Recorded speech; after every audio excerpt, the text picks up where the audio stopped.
আরবি ভাষা। আসসালামু আলাইকুম প্রিয় ভিউয়ার, আশা করি সবাই ভালো আছেন। দেশ ও প্রবাস ভাই বোনেরা, আজকে আরো একটি আরবি নতুন ভিডিওর পক্ষ থেকে সবাইকে স্বাগতম। আজকের আরবিমূলক ভিডিও গুরুত্বপূর্ণ শব্দ নিয়ে বানানো। আজকের এই আরবিতে অনেকগুলো গুরুত্বপূর্ণ শব্দ আমাদের প্রতিদিনের কাজে ব্যবহার হয়, তাই এই শব্দগুলো নিয়ে ভিডিও বানানো। প্রথমে আরবি, পরে বাংলা, যাতে বুঝতে সহজ হয়।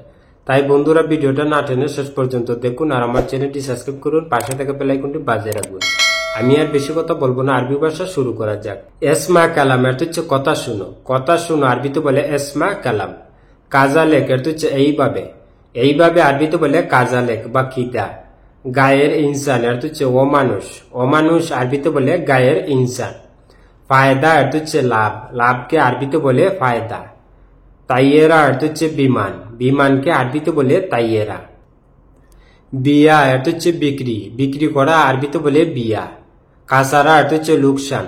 লোকসান আরবিতে বলে খাসারা। এহসান এর হচ্ছে উপকার। উপকার আরবিতে বলে এহসান। হাজিন এর হচ্ছে মন খারাপ। মন খারাপ আরবিতে বলে হাজিন। ফারহান এর হচ্ছে আনন্দিত।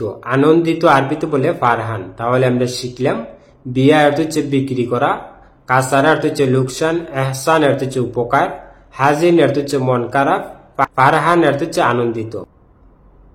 হাদিয়া এর হচ্ছে উপহার। উপহার আরবিতে বলে হাদিয়া। একরামিয়া এর হচ্ছে বকশিস। বকশিসকে আরবিতে বলে একরামিয়া। এমসিক এর হচ্ছে দরা। দরা আরবিতে বলে এমসিক।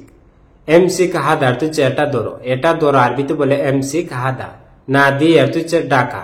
ডাকা আরবিতে বলে নাদি। তাহলে আমরা শিখলাম, হাদিয়া এর হচ্ছে উপহার, একরামিয়া এর হচ্ছে বকশিস, এমসিক এর হচ্ছে দরা, এমসিক হাদা এর হচ্ছে এটা ধরো, নাদি এর হচ্ছে ডাকা। লেশ ইজলিস এর হচ্ছে কেন বসেছ। কেন বসেছ আরবিতে বলে লেশ ইজলিস। এখানে লেশ অর্থ হচ্ছে কেন বা কেন, ইজলিস অর্থ হচ্ছে বসা। লেশ ইজলিস কেন বসেছ। হাদা মু কয়েস অর্থ হচ্ছে এটা ভালো না। এটা ভালো না আরবিতে বলে হাদা মু কয়েস। হাদা অর্থ এটা, মু অর্থ না, কয়েস অর্থ ভালো। হাদা মু কয়েস অর্থ হচ্ছে এটা ভালো না, বা হাদা মাফি কয়েস এটা ভালো না। লেশ হিজি অর্থ হচ্ছে কেন এসেছো। কেন এসেছো আরবিতে বলে লেশ হিজি। হিজি অর্থ হচ্ছে আশা বা এসেছো। লেশ হিজি কেন এসেছো। আবগা রাতিব অর্থ হচ্ছে বেতন লাগবে। বেতন লাগবে বা বেতন দরকার আরবিতে বলে আবগা রাতিব। আবগা অর্থ হচ্ছে দরকার বা লাগবে, রাতিব অর্থ বেতন। আবগা রাতিব বেতন লাগবে বা বেতন দরকার। মিন হিজি অর্থ হচ্ছে কে এসেছে। কে এসেছে আরবিতে বলে মিন হিজি। মিন বা মান অর্থ হচ্ছে কে, হিজি অর্থ হচ্ছে আশা বা এসেছে। মিন হিজি কে এসেছে।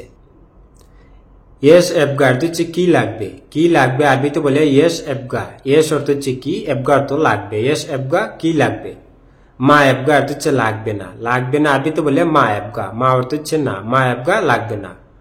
এসফিক এর হচ্ছে কি হয়েছে। কি হয়েছে আরবিতে বলে ইয়েসফিক। ইয়েস মুশকিল অর্থ হচ্ছে কি সমস্যা। কি সমস্যা আরবিতে বলে ইয়েস মুশকিলা। ইয়েস অর্থ কি, মুশকিল অর্থ সমস্যা। ইয়েস মুশকিল অর্থ হচ্ছে কি সমস্যা। আবগা ফুলুস অর্থ হচ্ছে টাকা দরকার। টাকা দরকার আরবিতে বলে আবগা ফুলুস। আবগা অর্থ হচ্ছে দরকার, ফুলুস অর্থ হচ্ছে টাকা। আবগা ফুলুস টাকা দরকার। তাহলে আমরা শিখলাম, এস এবগা অর্থ হচ্ছে কি লাগবে, মা এবগা অর্থ হচ্ছে লাগবে না, এস ফিক অর্থ হচ্ছে কি হয়েছে, এস মুশকিল অর্থ হচ্ছে কি সমস্যা, আবগা ফুলুস অর্থ হচ্ছে টাকা দরকার। ফার অর্থ হচ্ছে ইঁদুর। ইঁদুরকে আরবিতে বলে ফার। বিচ্ছা অর্থ হচ্ছে বিড়াল। বিড়ালকে আরবিতে বলে বিচ্ছা। কালব অর্থ হচ্ছে কুকুর। কুকুরকে আরবিতে বলে কালব। নামুস অর্থ হচ্ছে মশা। মশাকে আরবিতে বলে নামুস। হাম্মামা অর্থ হচ্ছে কবুতর। কবুতরকে আরবিতে বলে হাম্মামা। তাহলে আমরা শিখলাম, ফার অর্থ হচ্ছে ইঁদুর, বিচ্ছা অর্থ হচ্ছে বিড়াল, কালব অর্থ হচ্ছে কুকুর, নামুস অর্থ হচ্ছে মশা, হাম্মামা অর্থ হচ্ছে কবুতর। তিউর অর্থ হচ্ছে পাখি। পাখিকে আরবিতে বলে তিউর বা আসপর। আসপর বা তিউর অর্থ হচ্ছে পাখি। দুলামা অর্থ হচ্ছে অন্ধকার। অন্ধকার আরবিতে বলে দুলামা বা জুলমাত। জুলমাত বা জুলমা বা দুলামা অর্থ হচ্ছে অন্ধকার। নূর অর্থ হচ্ছে আলো। আলোকে আরবিতে বলে নূর। হাওয়া অর্থ হচ্ছে বাতাস। বাতাসকে আরবিতে বলে হাওয়া। মাতর অর্থ হচ্ছে বৃষ্টি। বৃষ্টিকে আরবিতে বলে মাতর। আমরা অনেকে বলে তাই মাতার। মাতার অর্থ হচ্ছে এয়ারপোর্ট। তাহলে আমরা শিখলাম, তিওর অর্থ হচ্ছে পাখি বা আসপর অর্থ হচ্ছে পাখি, দুলামা বা জুলমাত অর্থ হচ্ছে অন্ধকার, নূর অর্থ হচ্ছে আলো, হাওয়া অর্থ হচ্ছে বাতাস, মাতর অর্থ হচ্ছে বৃষ্টি। গায়েমাত অর্থ হচ্ছে মেঘ। মেঘকে আরবিতে বলে গায়েমাত। ফাহাম অর্থ হচ্ছে কয়লা। কয়লাকে আরবিতে বলে ফাহাম। হাতাব এর হচ্ছে লাকড়ি, লাকড়িকে আরবিতে বলে হাতাব। কাসাব এর হচ্ছে কাঠ, কাঠকে আরবিতে বলে কাসাব। হাদিদ এর হচ্ছে লোহা, লোহাকে আরবিতে বলে হাদিদ। তাহলে আমরা শিখলাম গায়েমাত এর হচ্ছে মেঘ, ফাহাম এর হচ্ছে কয়লা, হাতাব এর হচ্ছে লাকড়ি, কাসাব এর হচ্ছে কাঠ, রূপকাঠকে বলে কাসাব। হাদিদ এর হচ্ছে লোহা বা স্টিল বা ফাত। লিমিন এর হচ্ছে কার জন্য, কার জন্য আরবিতে বলে লিমিন। লি অর্থ হচ্ছে জন্য, মিন অর্থ কার, লিমিন কার জন্য। মশগুল এর হচ্ছে ব্যস্ত, ব্যস্তকে আরবিতে বলে মশগুল। আনা মশগুল এর হচ্ছে আমি ব্যস্ত, আমি ব্যস্ত আরবিতে বলে আনা মশগুল, আনা অর্থ আমি, আনা মশগুল আমি ব্যস্ত। হুয়া মশগুল এর হচ্ছে সে ব্যস্ত, সে ব্যস্ত আরবিতে বলে হুয়া মশগুল, হুয়া অর্থ হচ্ছে সে, হুয়া মশগুল সে ব্যস্ত। আয়না ফাদি অর্থ হচ্ছে আমি ফি আসি, আমি ফি আসি বা আমি অবসর আসি আরবিতে বলে আনা ফাদি।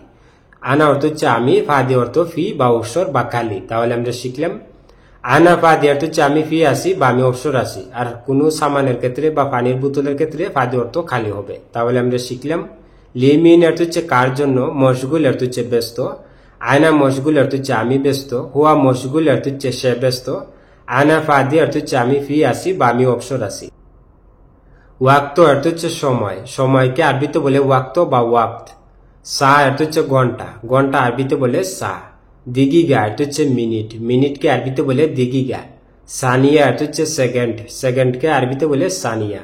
নুসা অর্থ হচ্ছে আধা ঘন্টা, আধা ঘন্টা আরবিতে বলে নুসা, নুস অর্থ হচ্ছে অর্ধেক। তাহলে আমরা শিখলাম ওয়াক্ত অর্থ হচ্ছে সময়, সা অর্থ হচ্ছে ঘন্টা, দিগিগা অর্থ হচ্ছে মিনিট, সানিয়া অর্থ হচ্ছে সেকেন্ড, নুসা অর্থ হচ্ছে আধা ঘন্টা। কালাম এর হচ্ছে কথা, কথাকে আরবিতে বলে কালাম। মাফি কালাম এর হচ্ছে কথা নাই, কথা নাই আরবিতে বলে মাফি কালাম। রুহ সিদা এর হচ্ছে সোজা যাও, সোজা যাও আরবিতে বলে রুহ সিদা। আলাতুল এর হচ্ছে সব সময়, সব সময়কে আরবিতে বলে আলাতুল। মাকসালা এর হচ্ছে লন্ডি, লন্ডিকে আরবিতে বলে মাকসালা। তাহলে আমরা শিখলাম কালাম এর হচ্ছে কথা, মাফি কালাম এর হচ্ছে কথা নাই, রুহ সিদা এর হচ্ছে সোজা যাও, আলাতুল এর হচ্ছে সবসময় বা সর্বদা, মাকসালা এর হচ্ছে লন্ডি। বন্ধুরা ভিডিও আজ এই পর্যন্তই শেষ করছি, দেখাও বাবা নতুন কোনো ভিডিও নিয়ে। সবাই সুস্থ থাকেন, ভালো থাকেন, অবশ্যই আমার চ্যানেলটি সাবস্ক্রাইব করবেন, পাশে থাকা বেল আইকনটি বাজিয়ে রাখবেন। সবাই সুস্থ থাকেন, ভালো থাকেন, খুদা হাফেজ।